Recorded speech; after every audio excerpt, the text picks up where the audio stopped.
Well, hello, Nick. Thank you so much for taking time out of your super busy schedule to talk to me today. I am really, really excited. Yeah, I'm excited. Let's get this done. This is gonna be fun. I love it. I love it. That Um, wasn't as good as I hoped. I wanted it to be like confetti, but it's hard because it's a small screen. But like I got some confetti, and now we're ready to party, I suppose. it feels very festive. Yeah. So yeah, thanks for And I having me also, today. This is gonna be a good time. yeah, I am really excited. I remember when you came to the Allen Theater, we were so lucky to have you. I remember looking at your resume and thinking, what can ridiculous Nicholas not do? Comedian, magician, dancer, mime, um, juggler. What am I missing? Musician? Did you say musician? Musician. I mean, that really covers almost all entertainment territories. I mean, that is Yeah. super impressive. You've been on Jimmy Fallon, America's Got Talent. I mean, really just quite amazing. So, as amazed as I was when you came to the Allen Theater, before our conversation today, I was reading up on you and I saw that you had a degree in biology. Yeah, I do. And that was really interesting to me. It made me think of the quote by Arthur C. Clarke, um, where he said, any sufficiently advanced technology is indistinguishable from magic. Oh, And I wonder what your thoughts are about that quote. I like it. I mean, it makes me think that not just high advanced forms of technology, but also like high advanced forms of like skills.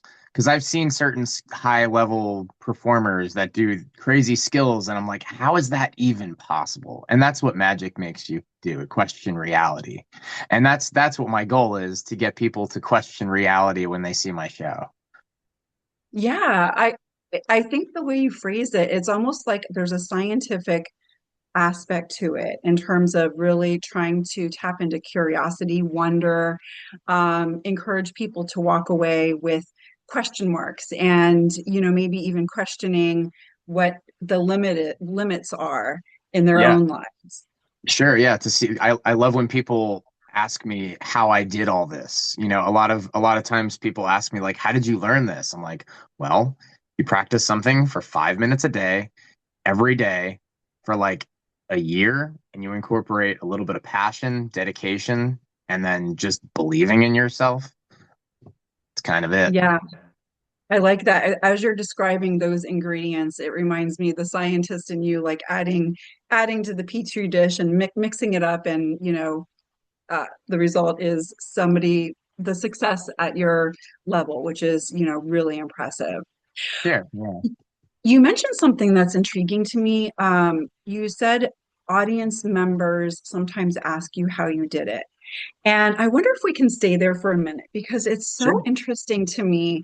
I've been to many magic shows myself, and it's interesting to me the takeaways of an audience member. I feel like I've seen audience members who get really swept up in the wonder and the illusion. I've seen some audience members who are like, tell me, how do I do it? How was that? And they're trying to kind of figure it out and unpack it. And then Yeah. there's some audience members who are like, I know how you did it. And they're kind of positioning themselves in the role of the expert. Right. But most of the time they don't. They don't know how you did it. They'll name a way and you're like, no, Yes. that's not it. And then that was my moment where I started to realize that I was actually decent at magic, because a kid would be like, I know how you did it. It's in your sleeve. And I'm like, it's not. It may look like it went in my sleeve, but it's not. But yeah, yeah. What do you make of those types of audience members? So the one who just wants to be kind of in that realm of that suspension of unknown versus known territory. Yeah. So that's a good topic, because I was in one of those categories. The category I was in was, I saw magic and I said, I want to know how to do that so I can give people the same reaction I had. Hmm. It wasn't like I want to know how to do that so I have an upper hand on you. I'm not going to do it, but I want to know how it's done. And it wasn't like I mean, there was definitely I think there's three different categories of people that see magic. There's people that see it and want to claim or want to know how it's debunked and want to know how to debunk it. So that's the Hmm. first group. And then there's people who see it and don't want to know how it's done because they want to believe it's magic. And then there's people who see it, want to know how it's done so they can do it, which is me. Me. Hmm. Yeah. I chose the wrong finger on that one. Now, do you have a, let's say, favorite type of audience member of those three categories? Huh. Well, my least favorite is the kind that just yells how you've done it because Right. they're annoying and we could do without those. Um, but I mean, like you said, I do a lot of different stuff, not just magic. So Mhm. I love when a kid sees like I don't know if you've seen you saw my show. The combo trick that Mhm. I do, I spin Mhm. poi, I juggle three balls, I spin a ring around my ankle, and I bounce a plate or a drum head on a stick in my mouth. It's like five different things going on at once. And then sometimes a kid in the audience goes, "Oh, I know how you did that." I'm like, "Yeah, years of practice and social isolation in my basement, kid. You don't know Right. how to do that. Maybe you know how, but like that's why I like juggling because it's like it's it gives kid like it lets kids see it and they're like, "Oh, I know how that's done." And you're like, "Yeah, you don't know how you don't know what goes into it, but you know how it's done." Mhm. So, That's a really good point. That's a big difference. What about let's talk a little bit about that audience engagement. First of all, I was so impressed with how engaged you are. You know, you pull people up onto the stage. You're really it's almost like a relationship that you have with your audience at any given time, 100%. Yeah. which the energy that goes into that, I can't even imagine. But also it seems like you would need to always be reading the audience, not only those three types of, let's say, audience members that go to see a magician, but even with comedy, you have adults, you have kids, you have different preferences regarding humor. Like, how do you know how to put everything together and have that really um, that really engaged audience interaction? That's a really good question. I have thought about that a lot. A lot of times I'll find like I'll go before the show and I'll like mess with people. Sometimes like I have a leaf blower in my show and I'll be like checking something over here, but then I'll like blow a kid in the face or like a whole family in the face with the leaf blower just to like test the waters. Because if they're all laughing, that's good, you know. But if they're Mhm. like, "Oh, why'd you do that?" I've never had anyone do that because that's a terrible person right there. But I've always kind of tested the waters beforehand and I find a couple buddies. So I call them pre-show buddies where I'll like go into the audience, I'll mess with people, and then the people that reacted best, I'll be like, I'm gonna use you. I'm not gonna say that, but I'm in Mhm. my head, I'm gonna be like, I'm gonna use that guy and that kid, or those two kids, because I know since they gave me a fun reaction, or if they made me laugh from their reaction, then I know they're gonna be good on stage. Mhm. But the kids that Yeah, are that's jumping really around and like going crazy, I'm not going to use you. Like right. if you're yelling things at me already and I haven't even started the show, like you just took your chance away. Sorry, kid. Yeah, that's a really good idea. And I mean, it shows how much goes into a show, not only the preparation and the skill, but as you're kind of figuring out what kind of audience you have.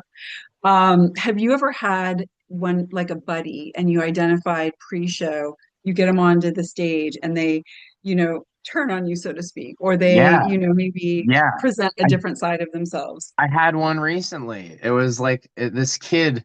She came up. I guess she had seen me before. She came up and she gave me like a little like drawing she did, and it said "Ridiculous Nicholas," but it was like a princess. I don't know how that worked out, but she like made me into a princess. I don't know, whatever. And I was like, "Oh, this kid's really sweet. I want to use her for the trick that I want to do." And I ended up bringing her up, and she just like talked over me the whole time, and I'm like, no, you don't get it. Like it's a response, and it's like we're community, like you said, it's like a little dialogue between the two people on stage. But this girl just like didn't get it, and I had to just I joked about it, but at the same time, like it really does throw the performer off because we have a certain, there's a script that we adhere to, but once you get good enough, you can go off the script and just play with people. There's like a whole amount of, I really like the idea of freestyle and like improv. And there's a whole lot of improv and freestyle that you can do off of your script. So if I'm like script A, and then I'm like, oh, funny stuff over here, this kid, whatever, and then I'll go script B. But like sometimes when that kid is like too much and they're talking over my lines and everything, number one, they ruin the punchlines for other people. So I like sometimes I just have to give up on jokes halfway through. And then sometimes I forget what I'm saying entirely. And I'm just like, I just have to throw something out to get myself to think where I was. So that's why I don't like kids that try to make the show about them. Like, I'll make it about them. That's my job. Mhm. Your job is to do what I'm telling you to do, as politely as possible. But like, you're going to get the big applause. You're going to get the laughs. I'm going to get you the laughs. But when you try to get yourself the laughs and the applause, it doesn't work like that. Yeah, that sounds really tricky. I mean, there sounds like there's so many moving parts and so many unknowns there.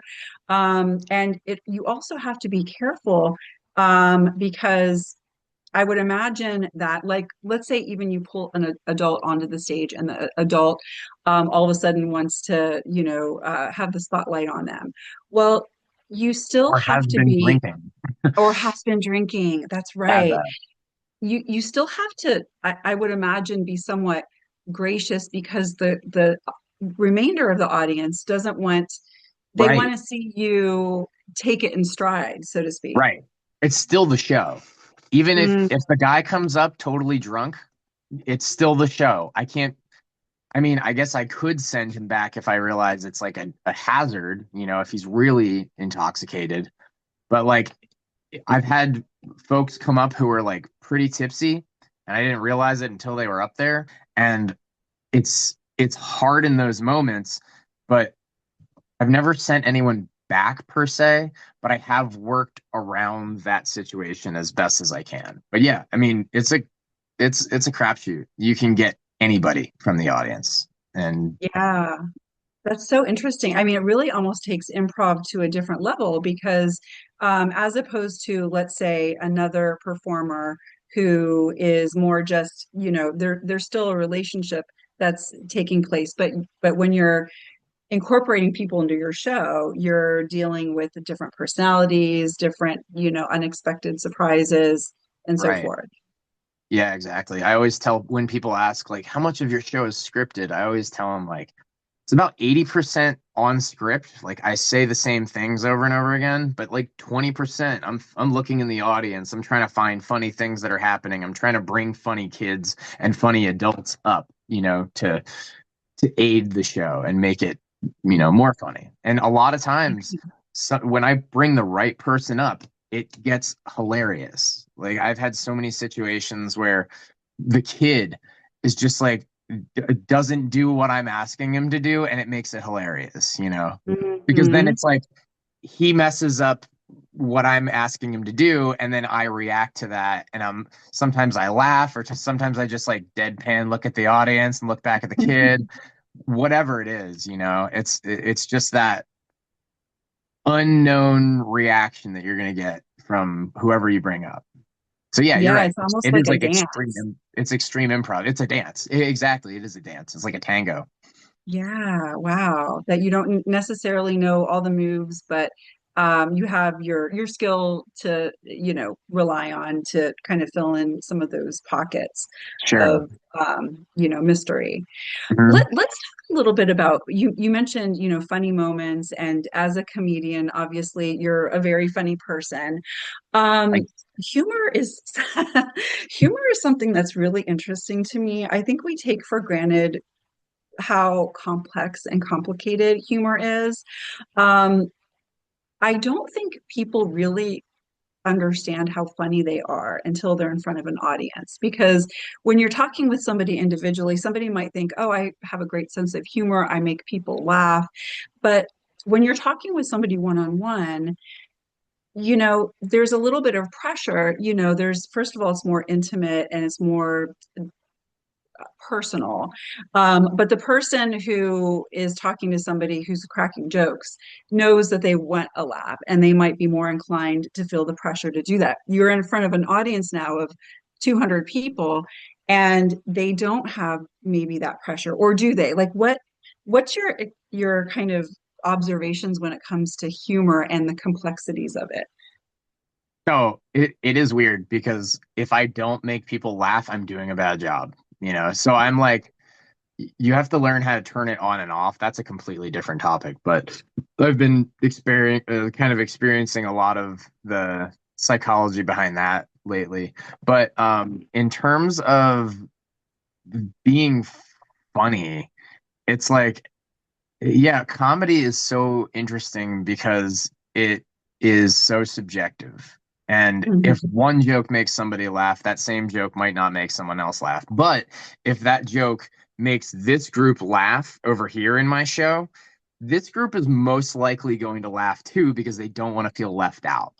Mm. I have a lot of times, and this is a great punchline too for like in the middle of my show.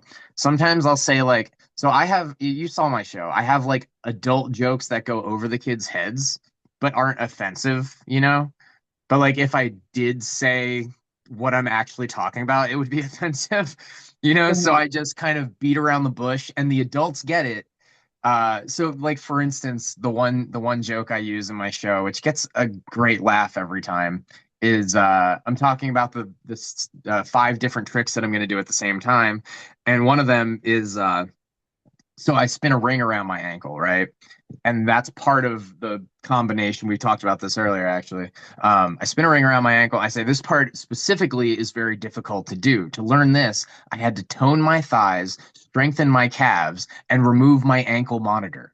But Yeah, if I yeah. actually said like, yeah, I got arrested for doing so and so, and now I have a monitor that doesn't let me leave the house. It's like that's more, that's kind of taboo. But if I say ankle monitor, it's nice because it's like two regular old words, ankle and monitor. But the kids don't Mhm. get it, which is great. And that's also a part of what makes the adults laugh. The fact that I just said Yeah, something so taboo in front of their kids, but the kids don't get it, you know? right. But sometimes the kid laughs with the parent, and I look at him and I'm like, "You don't get that one," or I say like, "What did you do?" Or, to make you understand what an ankle monitor is. Yeah. So it's Oh, there's different ways that's you can play each interesting. scenario. That's so interesting. I never thought about it in terms of, I've seen, kid movies and there's adult humor, but I never kind of unpacked it that the adults appreciate that it's so complex that their kids don't understand it, but they do. And Right. there's almost like an insiders club that comes with that Totally. mentality. Like the part of people compare my show to Shrek sometimes because Shrek has Mhm. like very adult jokes that the kids don't get. But one of Yes. one of my favorites in Shrek 2 is when they're arresting Puss in Boots and they find catnip on him and he just goes, "I used to know mine," you know? And it's like it's such a deep cut for like the kids just think it's catnip, but the Right, adults right, understand what it actually means. And they're like, "Oh my gosh, I can't believe they put this in a kids movie. This is so right. funny for us." Right, right. That's so interesting. Yeah, I didn't think about that. You also said something else, which I think is really interesting. You said that if one group is laughing and another is not, there's almost like that contagion effect, which, certainly I think is, an interesting part of comedy. But you said they don't want to be left out. Yeah. And I hadn't thought about it quite like that. Can you tell me a little bit about what your thoughts are about maybe speaking of that need to be included or in on something that is maybe more sophisticated or Yeah. over their head? Yeah, yeah. So I feel like if people are I mean, I remember when I was a kid and I'd be watching like a comedy special with my dad, and he would laugh at like something more adult or something. I would laugh too. And Hmm. it's not even like the fact that the joke was funny. It's like, I don't know, there's something about laughter that when you hear people laughing, it makes you remember the feeling of being, happy and elated with something, that you also just want to, you can't help but smile or laugh at someone laughing. How many times have Hmm. you seen someone laughing like in an internet video and laugh because their reaction? You know what I mean? Yeah. Yeah. So it's almost like a shared experience with the person who's laughing as opposed to necessarily laughing at the comedian or the person making the joke. Right. Yeah. And a lot of times I find that I do one thing to an audience member that makes them laugh and puts them in an awkward, a lot of what I do is putting people in awkward situations. And I've realized Hmm. that's like a huge part of the comedy that I do.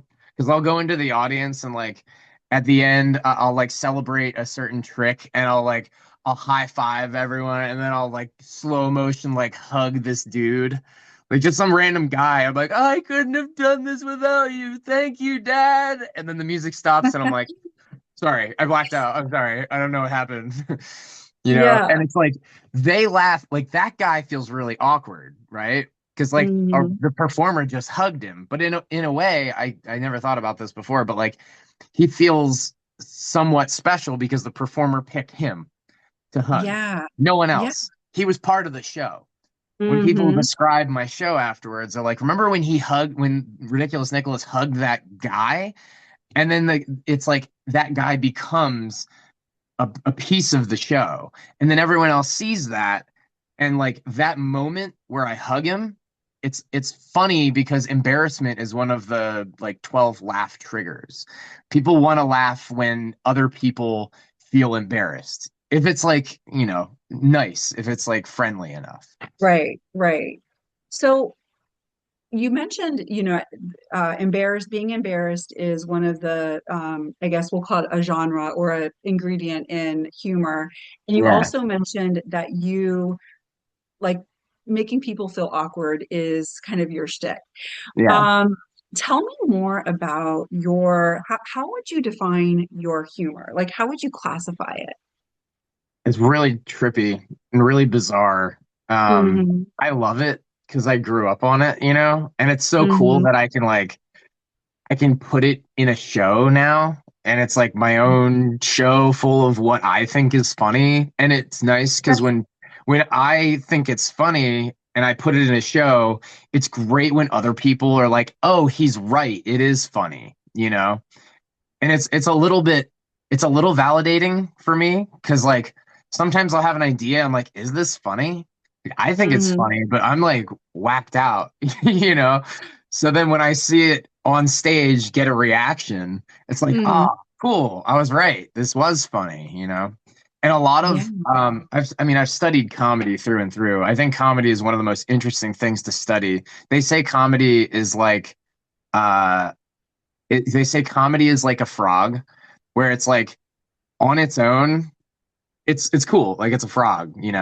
But like Hmm. when you dissect comedy, when you dissect a frog, you see all the intricacies of it, and like it becomes non-funny. It just Yeah. becomes It's so like a serious. science. Right, exactly. That's why I love this one book called Breaking Comedy's DNA. And it treated I saw it and it was like if you something along the lines of like if you want to be funny and you can't just want to it's kind of a loaded thing. You can't just want to be funny. You have to have a sense of humor, and I think people are born with that sense of humor or they grow up with it. Like my dad Mhm. was always funny, so he gave me a good sense of humor. But anyways, so I'm getting sidetracked. Sorry. That book, Breaking Comedy's DNA, it compared it to science, and I was like, oh, well, I was a scientist for 8 years, so this probably would appeal to me, and it did because I was able to like categorize all these different pieces of comedy and say, okay, this got a laugh. I can tell you why things are funny now because Mhm. like I said, there's like different laugh triggers. So a lot of comedy is lumped into surprise. If you surprise, like I pull a stuffed gopher out of my golf jacket sleeve, and I like attack the audience with it. And like that gets a laugh because they didn't think there was a gopher in my sleeve. That's the last thing they thought was going to come out. So like if you can really hit the audience with a surprise, that's why typical jokes, like standard setup punchline jokes, get such a laugh because there's a twist in the punchline and it's not what you expect. Hmm. Yeah, I think that's an interesting way to kind of break down those elements. But you said something really intriguing to me. You said that funny people are either born with that maybe muscle or that skill, or they develop it when they're young. And I've kind of thought something similar too. As somebody who's chronically not funny, I could say something that That's funny that though. What are you talking about? You're funny. thank you. But you could say something, and I could say the same exact joke, and it would fall flat. And I think, there's those pieces like timing and so forth. But it also seems like there's something just that's a part of the person. And that I'm not saying it Sure. can't be developed, but it seems Yeah. like it's a deeply ingrained part of the person. Yeah, I think it's called trauma. Oh, yeah. I think part of it is that. That's kind of a joke, but Yeah, um yeah. I think uh it just comes from I don't know. My dad was always a funny guy. He was more of like a character, and the things Mhm. he would say and do were just like the funniest things I ever seen. And like my dad made me laugh all throughout childhood. Like I mean, one specific story I can remember is I was living with my parents. I was like 15 years old, and my parents were in bed, and I go down through the living room to get a snack at midnight or something. It was like 1 a.m. or something like that. And I didn't turn any lights on. I just like, I know my way through the house. So I walk all the way into the kitchen and then grab like a glass of water or something. I walk back through and I hear something when I come back into the living room and it's like a crunching sound. I'm like, what the heck is that crunching sound? And I turn on the light. My dad is sitting in his chair in the living room, reclined, eating popcorn in the dark that whole time. So he Well, basically that's saw me come through. hilarious. Yeah, he just would do like really bizarre stuff like that, and Yeah. it was just incredible for my sense of humor. Just growing up with a dad who was funny, and my That's mom was that's really funny in her. interesting. Yeah, my mom was funny in her own way. Like she didn't mean to be funny, but she like messed up all the words that she tried to say. Like one time she tried to make an analogy to being like happy as horse crap, but Hmm. she said happy as horse clams. And I'm like, oh my gosh, she's a genius. See, that's the But kind yeah, of funny I am when I'm unintentional about it. I love that. Um, so much to explore. Like so many thoughts are coming to my mind, Nick. Going back to the functionality of humor, you mentioned trauma, and I do think that humor is a coping response to trauma. Some people say that humor is social commentary, which I agree with, where you're really kind of uh, you're a mirror for what's going on in society. comedy Um, equals tragedy over time. mm, now tell me, like, explain that. Like, can you spell out all Yeah, of those parts of the absolutely. equation? Yeah, for sure. So trying to think of something that's like more family friendly, but there's a lot of stuff that people have joked about in recent times that like you you have a thing that happens and it's traumatic. Hmm. Um, like when the billionaires were on the submarine and they lost their lives. So many people were making jokes about that, and it's it's that you flip the script on it. If it's supposed to be, if it, I mean, it is, it's tragic. It's a tragic loss, but something that's so tragic, you find something just like you do a word association, and you find one thing that's not tragic about it and that relates to something that is more lighthearted and funny. If it's just the pure opposite. If you can make a total polar opposite observation about something, it becomes hilarious, you know? Hmm.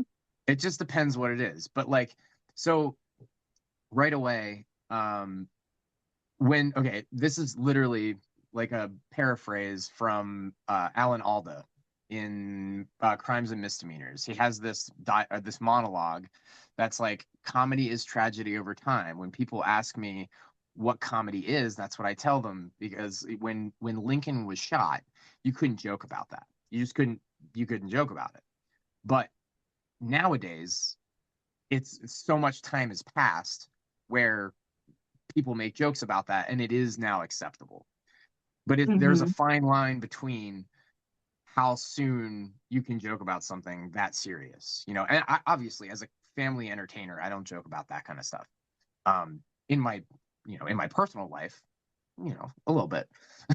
I'm a little less to the, you know, cut and clean in my personal life, but on stage, I'm a family entertainer, and I joke about things, and it's kind of hard to do tragedy over time sort of jokes when you're a family entertainer, because a lot of times that tragedy, unless it's your own tragedy, can be a little intense for Hmm. society.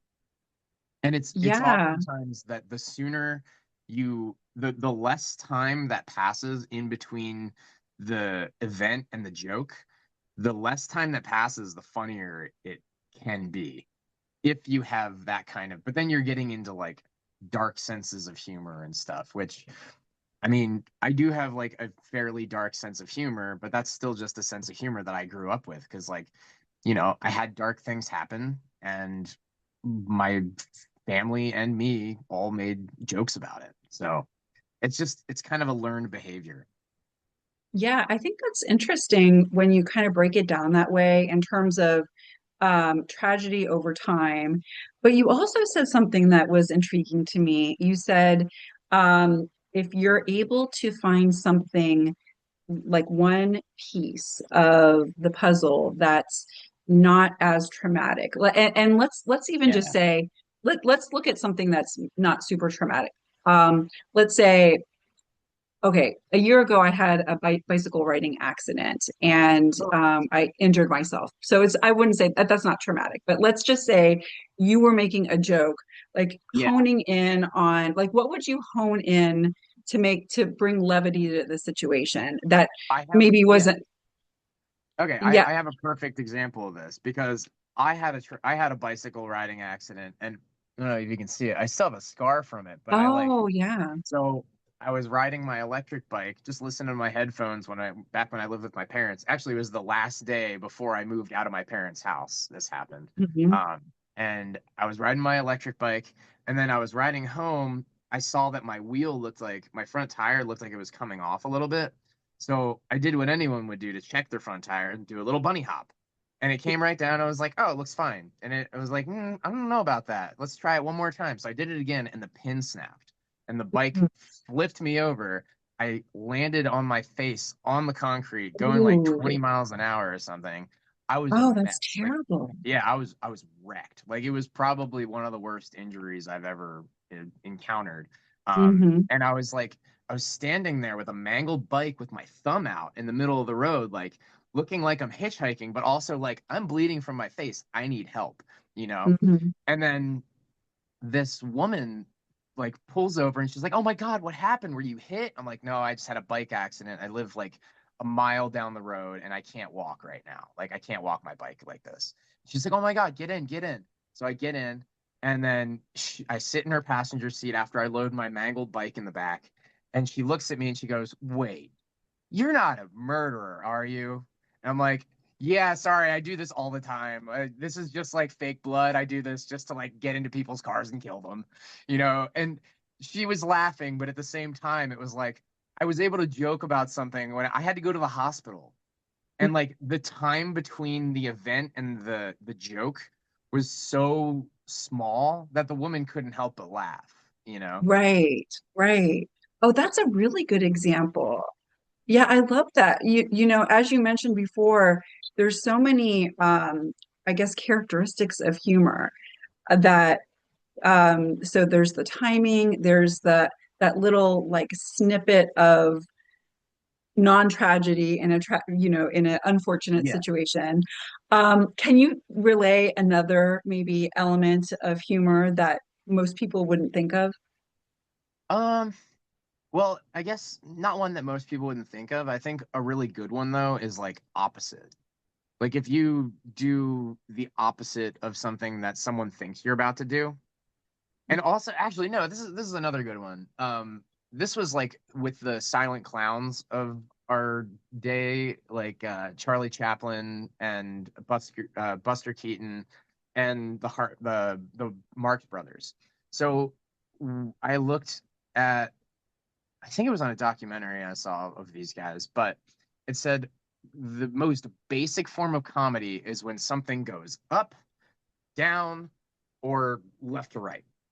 Most of the time it's goes up or down. So think about it. Mhm. If you there's a clip of like Buster Keaton building a house and then he like falls into the wall and the wall flips and he goes down.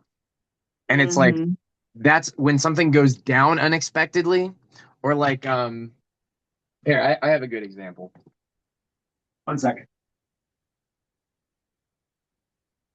This is a classic this is a classic bit by Charlie Chaplin. So Mhm. your hacker, oh, you know, don't expect it to go up, Right. you know. Yeah. So it's if things go up unexpectedly or down, that's comedy. Yeah, that is interesting. That goes back to that surprise factor that you mentioned, but I wasn't thinking about it as opposites as well. It's like the Yeah, surprise and, kind of the polarity of what you're anticipating. exactly. Like you expect the hat to go down on my head, but it pops off. So Mm, it's like, yeah, I've also heard comedy being described as the subversion of expectation. mm, When you see something that's you don't expect at all, and you're just like, hmm. it strikes you so. That's the weird thing about laughter. I like to study laughter too, and I've learned, I mean, through the years, I've learned how to get laughs on stage by just doing certain things, you know. Um, but the subversion of expectation is like so key because if they don't think it's Yeah. going to happen, it's going to make them laugh.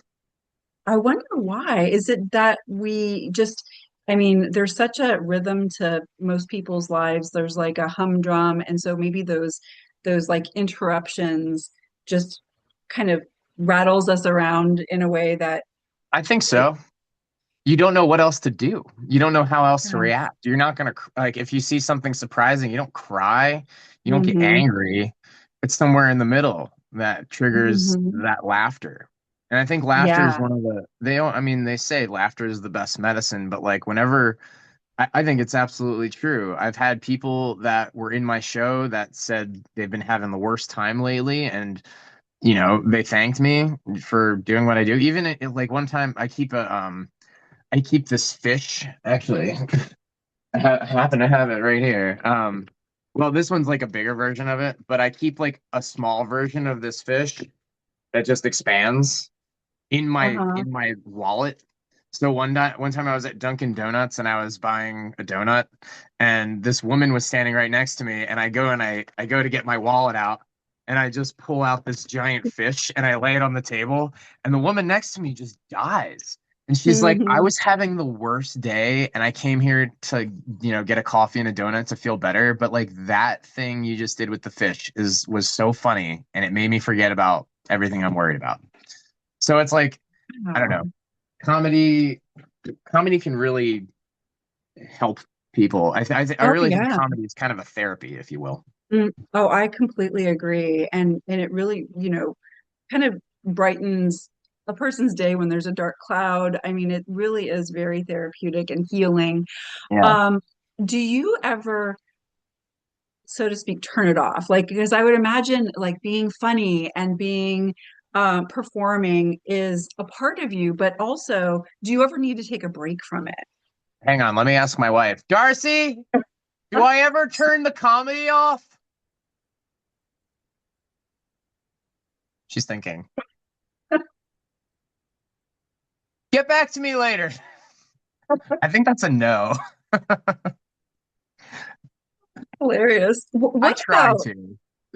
so let's go back. You've mentioned your dad a couple times, and I feel like it seems like he's been a very influential part of your Yeah. life. And you also, as we talked about, mentioned that almost humor is a part of somebody's DNA from the beginning. And so, can we Yeah. talk about when did you realize that you were funny and some of those beginning formative influences? Well, I used to be really, really not funny. Hmm, And that kind of like, informed me about how to be funnier, I think. Because back when I was in elementary school, I got good grades and everything, but I tried to be the class clown. But a lot of the things I would do were just really stupid. Like the one time I specifically remember, I don't know if this was like funny. I don't think this was funny at all. But like I walked around, we did like this project where we were gluing, I remember this so well, I don't know why, but we were gluing like phases of the moon to a black piece of paper to like talk about waning, waxing, full, new, and all that stuff. And I was like, oh, this will be hilarious. And I took a glue bottle and I put glue on my nose and I just walked around all day like that. And people were like, you have glue on your nose. And I'm like, what? I do? How did I get glue on my nose? And it was just like, I feel like that's one of the first like I wasn't really a prank because it was so stupid, but like I think it was one of the more one of the first like social comedy experiments I tried. mhm. I think that's hilarious. I would have cracked up if I was in your class. I cracked. Um, I thought it was hilarious. I thought it was so funny. But so okay, walk me through this timeline then. If you feel like there was a time early on that you weren't funny, and then you're noticing your dad, he's really funny. Like, tell me about, did you just study the art of what he does in order to kind of emulate some of those, that humor, or how did you go from not being funny to being funny? I feel like I should lay back on a couch and start telling my therapist, yeah, the first time I think I was funny was about seventh grade. No. Um, yeah, I don't know. I think I'm just trying to remember. I would do funny things as a kid and like not realize they were funny. Like I don't know. It was just like you said, you do it by accident, you know? And Mhm. I remember there was a video of me when I was like 6 years old or something. It was like a family web like camcorder video. And there's all these like young baseball or like young t-ball players on my team. We're all wearing our red jerseys and stuff. And like my parents are like panning through all these kids who are like practicing their swings, getting ready for the game and stuff. And and then it pans over to me and I'm like I'm like grabbing onto my friend's leg and I'm just like doing this to it. I don't know why. I think it was just like undiagnosed ADD at that point.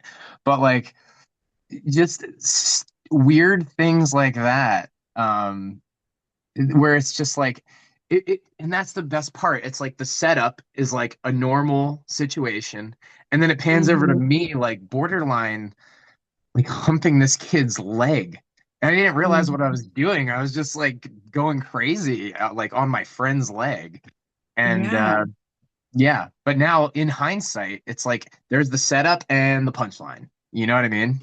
Yeah, and that is funny, like the way you're describing it, like if somebody were to watch the video, that seeing like that it panned over all the Yeah. kids practicing and seeing you. But at the time, you might not have known, you probably didn't know your parents were filming. And No, so were you trying to get a reaction, do you remember? Or were you just kind of I getting think your energy out? I think I was just getting my energy out. Yeah. Mm. And I've had so many like situations like that when I was a kid. Like I would I think when I was I don't know, I was pretty darn young at this point.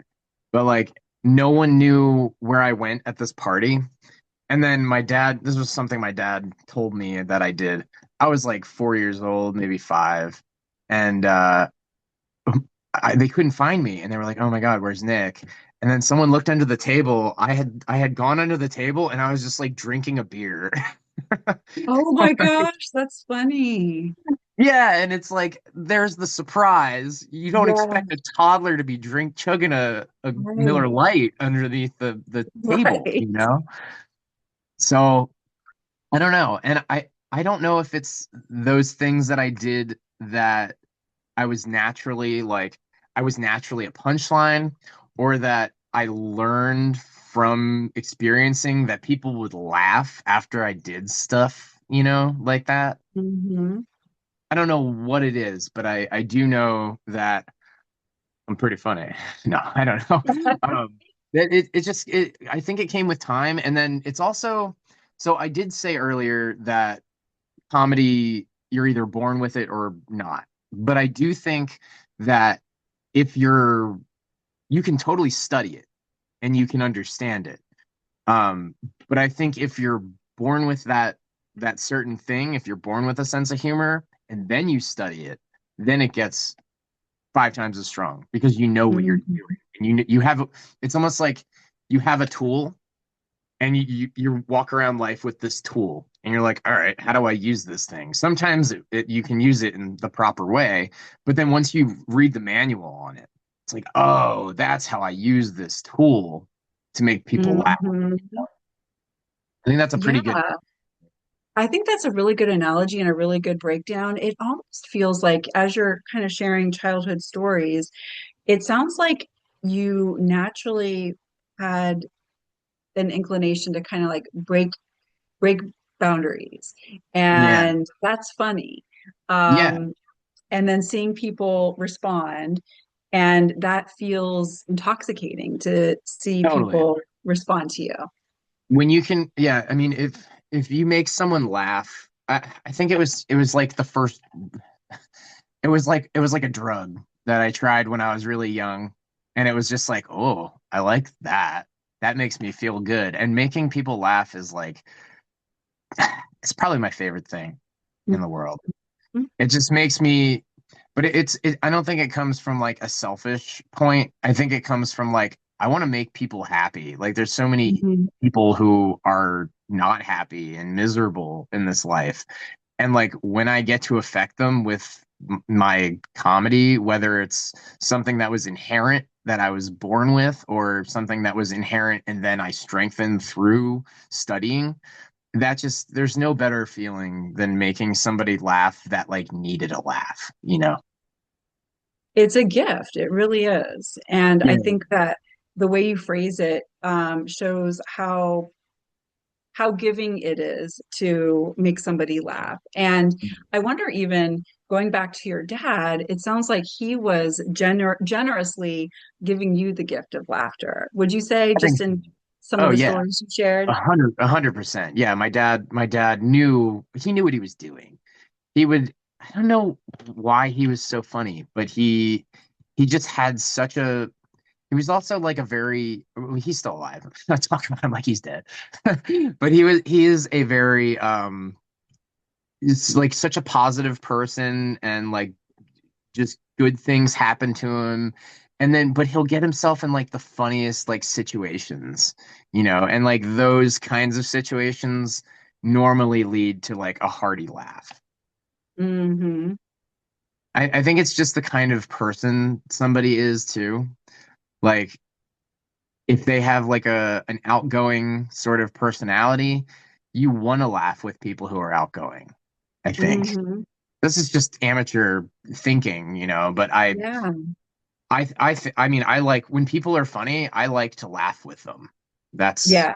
you know, and I mean, there's no better feeling of when you like when I meet up with a fellow comedian and like we write, like my friend and I, he's a stand-up we got together a couple weeks ago and we've started writing scripts for like some future videos that we want to do. And we were just like laughing at each other's ideas. And it was like, oh, cool. Like a comedian thinks my stuff is funny. I think his stuff is funny. And then we put it all in the one video and make like some mega lord super comedy robot. Yeah, I love that collaborative spirit, but as I'm listening to you talk, it makes me think that being funny requires somebody to be very observant. Like you were studying your dad. Not, I don't mean studying in a scholarly way, but you were observing him Yeah. and maybe mimicking him. You also, as a comedian, have to really like size up the situation, and it feels like being a good observer is a big part of the experience as well. 100%. I mean, I write all my observations down in like a little notebook and on my my Samsung app. So anytime I see Mhm. something funny that doesn't it doesn't seem funny like to the naked eye, if it takes analysis and or it takes observation and then analysis. It's like Mhm. sometimes your sense of humor can like kind of flick you in the head and be like, hey, something here. And then you're like, what's here? And then you think about it for a minute and you're like, oh, okay, that makes a lot of sense. And And then it, you it realize, comes it comes back to that scientific process because we all have ridiculous things happening to us, and maybe we're not observing it, writing it down, analyzing it. And so I wonder if that comes back full circle to the scientist in you.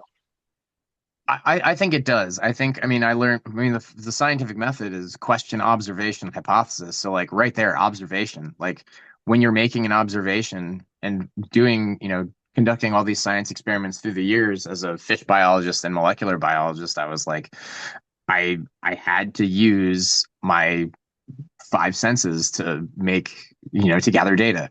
So I do think that that added a lot to it. Like I already knew how to make observations going into comedy. So Yeah, that's really inspirational. And just hearing about all of the facets and all of the dynamics and variables that go into just that one comedic part. I mean, as we mentioned at the beginning, you are a multifaceted jack of all trades. yeah. And so just hearing about all that goes into the comedic piece is really impressive. And I mean, it's quite astonishing, all the layers. Yeah, it's I don't know. There's something about it's just like comedy is almost like a puzzle sometimes because like either you have the punchline or you have the setup. And then you have to Hmm. like reverse engineer sometimes to be like, okay, why is that funny? What can I say that leads the audience into that funny thing? Or this is this is a good setup. What's funny that comes after that? And a lot of times my Hmm. mind is there, especially like for my audience interactions. I like, okay, one time you have to be so quick, and that's what performing comedy teaches you, I think, is like your quick wit. The one time I was in and I was doing a show for an audience and there was this kid front row banana suit. I'm like, all right, come on. Like there's so many and as soon as I see the banana suit, I start rattling off word associations. And word Hmm. associations are the first step into making a joke. So I was thinking, all right, banana, appeal. Okay, he's got good appeal or whatever. I could say that. It's not super funny. But I was trying to like mine for the funniest thing to say. And I brought him up for a trick later in the show. And he was taking forever. And I'm like, all right, come on. The banana's going to turn brown by the time you're up here. You know?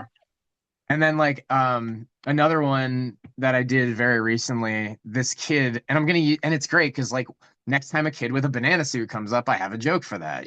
So I like Robin Williams always said that he had a library of jokes in his head, but something would happen and he would have already written a joke for that, so he would just spit it out. And people would be like, "Oh my God, he's so Hmm. quick." But I think quickness comes with the practice. That's really interesting to hear.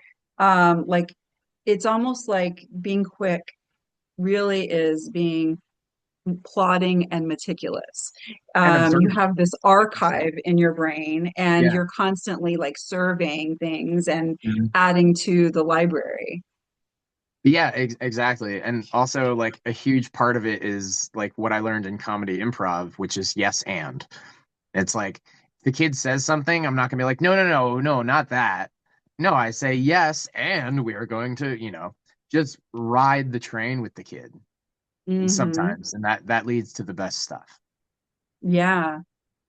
So, knowing all that goes into being funny and the complexity of humor, but then the result when somebody laughs and it feels just effortless and it just feels like it bubbles up. Um, I wonder about you on the receiving end. When you're, let's say, going to a comedy show, do you whip out the like rule book and like do you analyze it, or do you kind of just let the laughter unfold? Are you critical, or are you how are you as an audience member to other people's humor? Uh, if the things that were going on in my head were out loud, I would be a really bad audience member. But I keep it all in my head. But yeah, I totally analyze everything, or I'm like, oh man, that was a bad pun or whatever, in my head, obviously. Or I mean, sometimes I'm like, okay, that was a good joke, and then I'll look at the joke and be like, why was it funny? What made that joke Mm, funny? And then I'll figure out what made it funny. And sometimes it's it's saying so sometimes a comedian says something funny, which is just like inherently funny. Sometimes they say something in a funny way, and that's funny. mhm. So there's so many things there's so many rocks I have to turn over still in comedy that I have to find all the cool intricacies of it, and I'm only 36, so I feel like my comedy studying is hardly begun. But I Right, remember I wanted to take it more seriously like 3 years ago, I think, because one of my friends who had just turned 50 3 years ago, he said one of my biggest he was a comedy juggler. And he said one of my biggest regrets in life is that I didn't take comedy seriously and start studying it until I was like 45 or something. mm, And I'm like, yeah, I don't want to do that. I don't want to be that guy. I want to be funny mhm. early. Yeah. Well, you are absolutely successful at that. Are Oh, you ever thanks. stumped though by, do you ever listen to something that's funny that somebody else says, or do you ever get a response from the audience and you're like, I don't really quite know why that was funny? Yeah. Yeah, totally. And like that's why it helps to film every show, which I don't do. But I try to film every show. But it's just like sometimes the audience, I mean, and a lot of times when I have a really funny show, I'm like, I didn't really say anything that was so off the cuff that was like hilarious. But then I realized like I think a lot of it is in like the facial expressions and like the physical comedy and just like I said, putting people in odd scenarios and like dangling a foam skull over their head during Hmm. the end of the show or whatever. Just like weird things like that the audience really picks up on that I don't see. Like Hmm. there's physical humor and then there's audible humor. So like the audible humor is much more noticeable from the performer, obviously, because it's like, okay, setup, punchline, laugh, right? But then the physical stuff is like, this is all in here, on here, and then laugh. And I'm like, oh shoot, what did I do? You know? So Yeah, sometimes because there's a I, lot I of would that. imagine that because we're constantly and as a performer, you're talking and you're moving and when you're doing so much with the juggling and so forth, um, it might not be apparent why it's funny because obviously it's like if somebody falls on the ground and does something that's overtly exaggerated, it's funny. But I would imagine just even more subtle movements and nuances also can, strike people's funny bones. Yeah, no, definitely. And it's like I was just saying, like those nuances are something that the performer doesn't necessarily pick up on until maybe they watch the footage. They're like, Yeah. oh, I moved this way. And sometimes you have to learn how to like recreate that if you want to get that Hmm. laugh every time. And I have been sort of successful with like being able to look at something that I'm doing if I'm doing something a certain way. So like the one joke that I have that has like a perfect physical comedy aspect is I'm about to do this routine and like I pick up a wand, which I don't use for like magic. I use it for something different. But I pick up the wand and I say, this next routine is one that my parents like to call wasted college tuition. And then sometimes like that joke alone is good, but when I do this, it gives them Hmm. more like a physical comedy thing. But then on top of that, like I realized that I mean it is really like DNA. Like the DNA strand extends so long sometimes where and like sometimes you build more pieces of the DNA onto the strands. Where like that bit right there, I just found a new like tagline with that where after I do wasted college tuition, I find a dad who or a mom who's laughing with like a young kid, and I'm like, you get that one, you'll get that one, eventually or whatever. Right. Um, and then yeah, I don't know. There's so many. That's the crazy part about comedy. You can create it, and it's not something that's like here's a part where comedy should be. It's like you can either put comedy there or not. And that's the performer's choice. And I've noticed a lot of times when I have, I see something that's like either a dead spot or like where my comedic humor, my sense of humor says there's something there. If I think about that spot a little bit, when I say a little bit, I mean for like 3 hours in a row, then I find something, you know. But yeah, comedy is it's a weird beast and it It really functions is. for everyone. A- a- And I would imagine that even though you're doing a lot of analysis and aftermath, there's moments that immediately pass. It happens like, let's say the mother and the child, like if you didn't pick up on that right away and Yeah, respond, like it's after a gone. couple moments, it's gone. It's Yeah. gone. There was one specifically. So I used to do this bit where so I used to be a fish biologist, like I told you. But I used to do this bit where I would have a suitcase full of like fake fish. And then I'd say, like, I used to be a fish biologist, but I got fired. And then the suitcase would open and the fish would fall out and they'd like Mhm. flop on the ground and stuff. I had this one kid one time say, "What's fired mean?" And I didn't respond to it. And then Mm. afterward, I was like, "Oh, I should have said you'll find out when you're 18," Oh, yes. which is like, it would have gotten such a good laugh. But then Yeah. after that, I was like, okay, anytime some kid asks, what does fired mean? You'll find out when you're older or whatever it is. Right. Yeah, It's there's like moments you that pass. remember that Seinfeld episode when George had the what was it, the jerk store? Like he didn't respond to something in the moment, and so he was trying to recreate the situation so he could say it. It's kind Yeah, of yeah, yeah. it feels like it would be so disappointing because that's such a good comeback, but it's hopeful because now it's in that archive that you described. Right, exactly. And I do think that if you miss an opportunity for comedy one time, you can stash that in your head and then Mhm. have it. You sometimes you can even encourage that to come up again, that same That's scenario. right. Wow. Gosh, so many things to think about. I feel like this hour has really flown by. I've learned a Oh my lot about gosh. comedy. Yeah, yeah, no, I did too. And that's another part of it. It's like if you keep studying it, you just there's so many, like I said, there's so many rocks to flip still. Yeah, I love it. I love all the thoughtfulness that you put into it, and the outcome is stunning and amazing and ridiculous altogether. Um, let's talk a little bit as we kind of wind down the interview. Unfortunately, I feel like um, I feel like I've had my own comedy act here with you. I've loved Yeah. talking to you.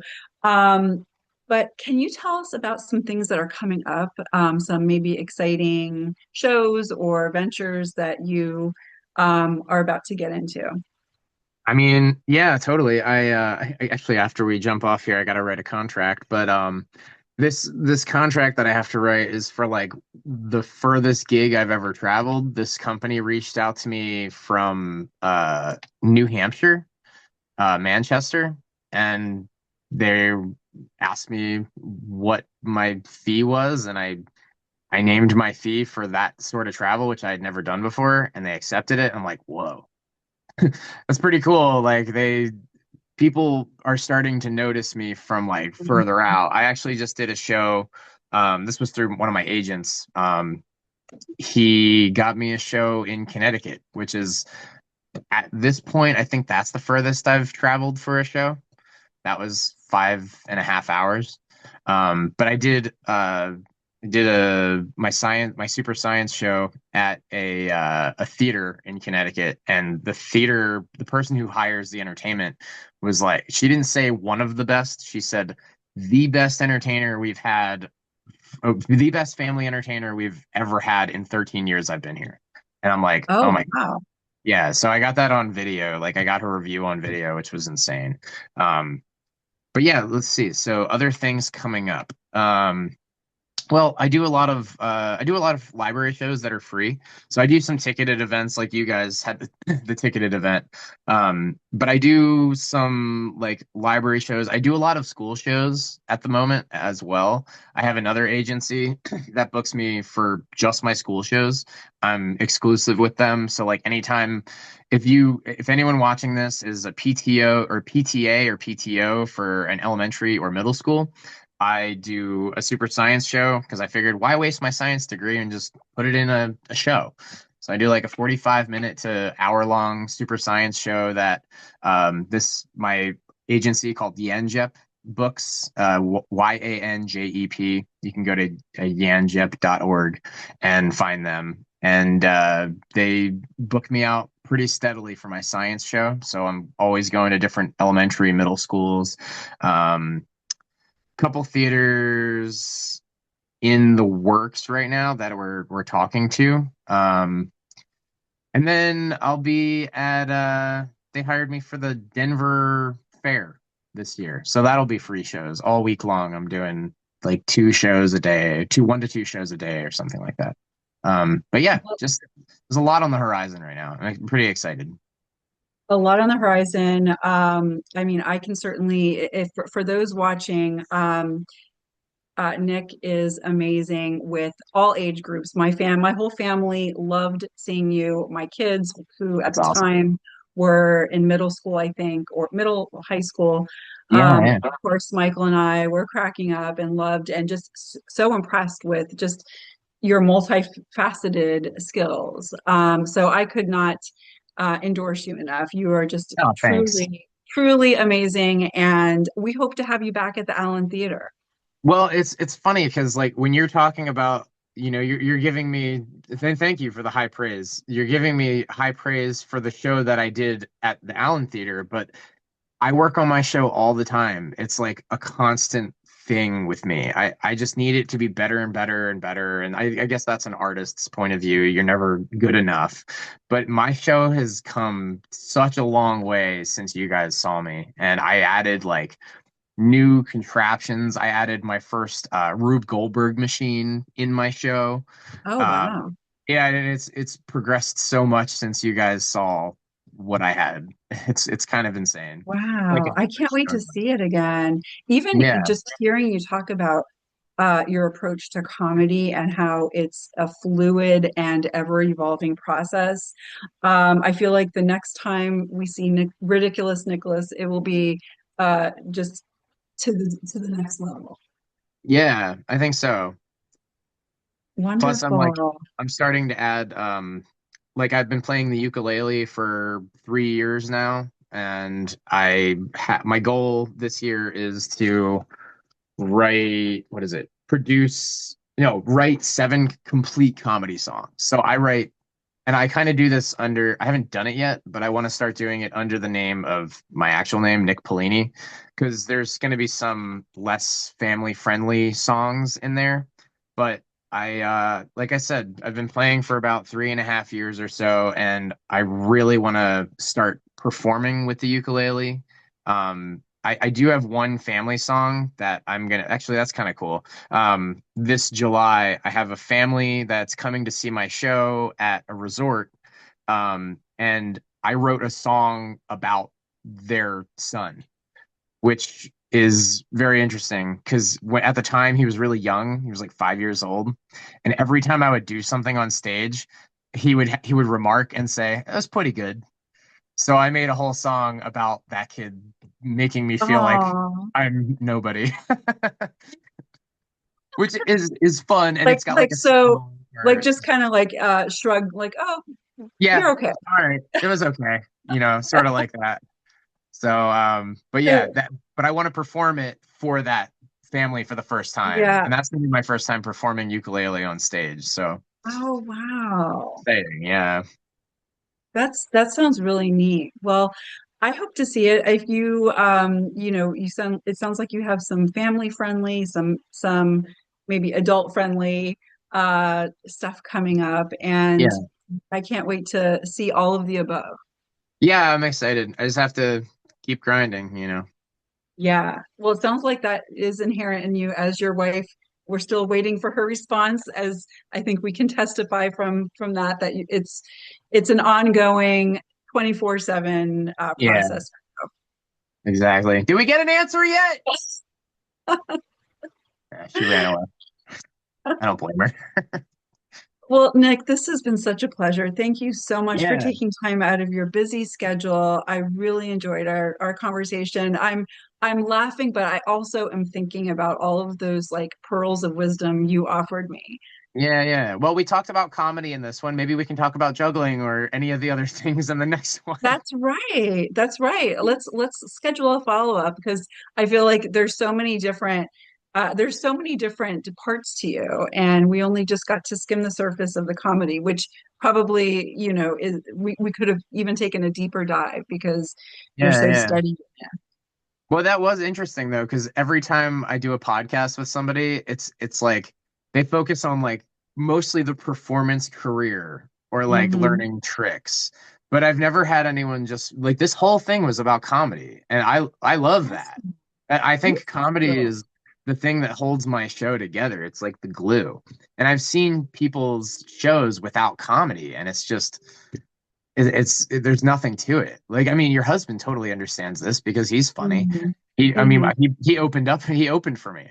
He did like a trick on the ground, the dance floor in front of everybody, and it was like he made people laugh, and it was an amazing trick. And it's like when you just have that one piece, the amazing trick, it doesn't it doesn't hit as hard as if it's amazing and funny, and that's what I Hmm. strive for, amazing and funny.